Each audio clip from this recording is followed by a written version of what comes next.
அண்ணாமலைக்கு பாஜக கொடுத்த புதிய ரோல். தேர்தலில் போட்டியிடவில்லை என்றாலும் இந்த அசைன்மெண்ட்டை சிறப்பாக செய்து காட்டுங்கள். பியூஷ் கோயலிடம் அமித்ஷா கொடுத்து அனுப்பிய முக்கிய கடிதம். வணக்கம் நண்பர்களே. தமிழக பாஜகவின் முன்னாள் தலைவர் அண்ணாமலை இந்த தேர்தலில் தான் எதிர்பார்த்த தொகுதி கிடைக்கவில்லை என்றதும் பாஜக வேட்பாளர்களை ஆதரித்து பிரச்சாரம் செய்ய போவதாக ஏற்கனவே அறிவித்திருந்தார். அதே சமயம் தனது ஆதரவாளர்கள் 5 பேருக்கு சீட் கொடுக்க வேண்டும் என்று மத்திய அமைச்சர் பியூஷ் கோயலிடத்தில் கோரிக்கை வைத்தார். இந்த நிலையில் கடந்த ஒரு வார காலமாக புதுச்சேரி சென்று தேசிய ஜனநாயக கூட்டணி வேட்பாளர்களுக்காக தீவிர பிரச்சாரத்தில் ஈடுபட்டு வந்தார். அப்போது அவர் மீடியாக்களை சந்தித்த போது, தமிழக சட்டமன்ற தேர்தலில் நீங்கள் போட்டியிட வாய்ப்பு அளிக்கப்படவில்லை என்று கூறப்படுகிறதே என்ற அண்ணாமலையிடத்தில் கேட்டபோது, போட்டியிட வாய்ப்பு கிடைத்தது, நான் தான் எதிர்பார்த்த தொகுதி கிடைக்கவில்லை என்பதனால் இந்த தேர்தலில் போட்டியிடவில்லை. இதை நான் டெல்லி மேலிடத்தில் தெரிவித்தேன். அதற்கு அவர்கள் அப்படி என்றால் வேட்பாளர்களுக்காக தீவிர பிரச்சாரத்தில் ஈடுபடுங்கள் என்று கூறினார்கள். அந்த வகையில் இந்த தேர்தலை பொறுத்தவரை தமிழ்நாடு மட்டுமின்றி கேரளா, புதுச்சேரி பாஜக மற்றும் கூட்டணி கட்சி வேட்பாளர்களை ஆதரித்து பிரச்சாரம் செய்வதே எனக்கு டெல்லி மேலிடம் கொடுத்த அசைன்மெண்டாக உள்ளது.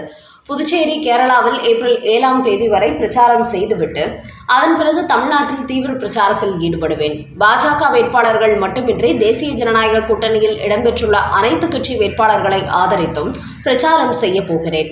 தற்போதைக்கு டெல்லி மேலிடம் எனக்கு கொடுத்துள்ள பொறுப்பு இதுதான். இதை சரியானபடி நிறைவேற்றி கொடுப்பேன் என்று கூறியிருக்கிறார் அண்ணாமலை. இப்படி அண்ணாமலை தமிழ்நாடு மட்டுமின்றி அண்டை மாநிலங்களுக்கும் சென்று சூறாவளியாய் பிரச்சாரம் செய்து வரும் வீடியோக்களும் டெல்லிக்கு பறந்து கொண்டிருக்கின்றன. இந்த நிலையில் பாஜக மேலிட தேர்தல் பொறுப்பாளர் பியூஷ் கோயல் அண்ணாமலை குறித்து தன்னிடம் கேட்கப்பட்ட கேள்விக்கு, அண்ணாமலைக்கு பாஜக போட்டியிட வாய்ப்பு கொடுக்கவில்லை என்பது போன்று சில ஊடகங்கள் செய்தி வெளியிடுகிறார்கள். ஆனால் அண்ணாமலைக்கு போட்டியிட வாய்ப்பு அளித்தோம், அவர்தான் எதிர்பார்த்த தொகுதி கிடைக்கவில்லை என்று போட்டியிட மறுத்துவிட்டார் என்றாலும் தமிழ்நாடு முழுக்க தான் பிரச்சாரத்தில் ஈடுபட விரும்புவதாக அவர் தெரிவித்ததை அடுத்து அவருக்கு அந்த அசைன்மெண்ட்டை சிறப்பாக செய்யும்படி கூறியுள்ளோம் என்று பியூஷ் கோயல் தெரிவித்துள்ளார்.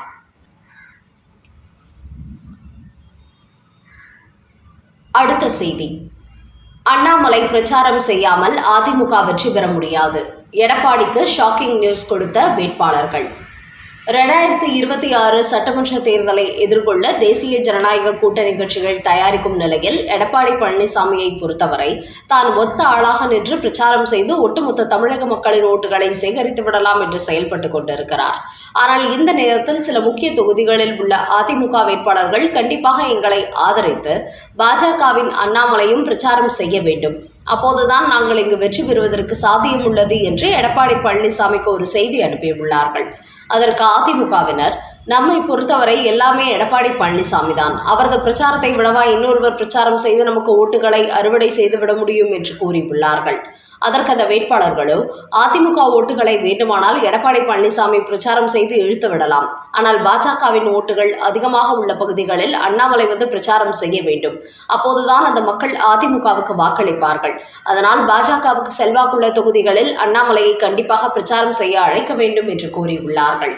இந்த செய்தி எடப்பாடி பழனிசாமிக்கு சென்றதை அடுத்து முதல் கட்டமாக நான் ஒரு முறை வந்து பிரச்சாரம் செய்து விடுகிறேன், அதையடுத்து நீங்கள் சொல்லும் அந்த தொகுதிகளில் சர்வே எடுத்து பார்த்துவிட்டு நமக்கு எதிர்பார்த்த ரிசல்ட் கிடைக்கவில்லை என்றால் அதன் பிறகு அண்ணாமலையை அந்த பகுதிகளுக்கு அழைத்து வந்து நீங்களே பிரச்சாரம் செய்து கொள்ளுங்கள், அதில் நான் தலையிட மாட்டேன் என்று கூறியுள்ளாராம். இதன் காரணமாக தற்போது கோவையில் உள்ள அதிமுக வேட்பாளர்கள் பலரும் அண்ணாமலையை நேரில் சந்தித்து தங்களுக்கு ஆதரவு கோரி வருவதோடு விரைவில் தங்கள் தொகுதிகளுக்கும் வந்து பிரச்சாரம் செய்யுமாறு கோரிக்கை வைத்துள்ளார்கள். அந்த வகையில் தற்போது எந்தெந்த அதிமுக வேட்பாளர்கள் போட்டியிடும் தொகுதிகளில் அண்ணாமலை வந்து போட்டியிட வேண்டும் என்பது குறித்த ஒரு பட்டியலும் எடுக்கப்பட்டு வருகிறதாம். அந்த அளவுக்கு பாஜக மட்டுமின்றி அதிமுகவுக்கும் முக்கியமான ஒரு பிரச்சார பீரங்கியாக இந்த முறை அண்ணாமலை உருவெடுத்திருக்கிறார்.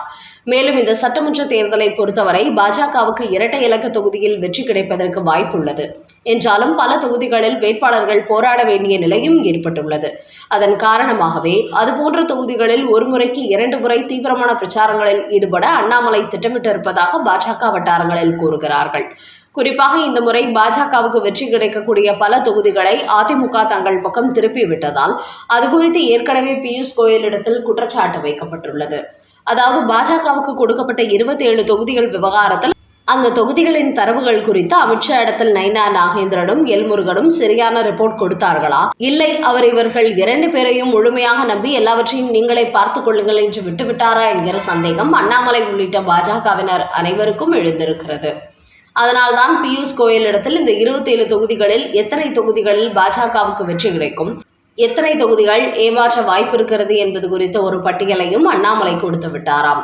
இப்படி கட்சியில் பெரிய அளவில் அதிருப்தி எழுந்ததினால்தான் தற்போது டெல்லியிலும் இந்த 27 தொகுதி விவகாரம் பெரும் புகைச்சலை ஏற்படுத்தியிருக்கிறது. எடப்பாடி ஏமாற்றி விட்டார் என்பதை விட அவர் பாஜகவுக்கு செல்வாக்கில்லாத தொகுதிகளை கொடுக்கும்போது எப்படி இவர்கள் 2 பேரும் அதை வாங்கலாம் என்கிற கேள்விகள் எழுந்திருக்கிறது. அதனால் ஒருவேளை பாஜகவுக்கு எதிர்பார்த்தபடி வெற்றி கிடைக்கவில்லை என்றால் தேர்தலுக்கு பிறகு எல்முருகன், நயினார் 2 பேருமே டெல்லியில் கடுமையான கோபத்திற்கு ஆளாவார்கள் என்பதும் தெரிய வந்திருக்கிறது. அடுத்த செய்தி. பணம் வாங்கிக் கொண்டு தேர்தலில் போட்டியிட வாய்ப்பு கொடுத்த செல்வ பெருந்தகை. டெல்லியில் செக் வைத்த காங்கிரஸ் புள்ளிகள்.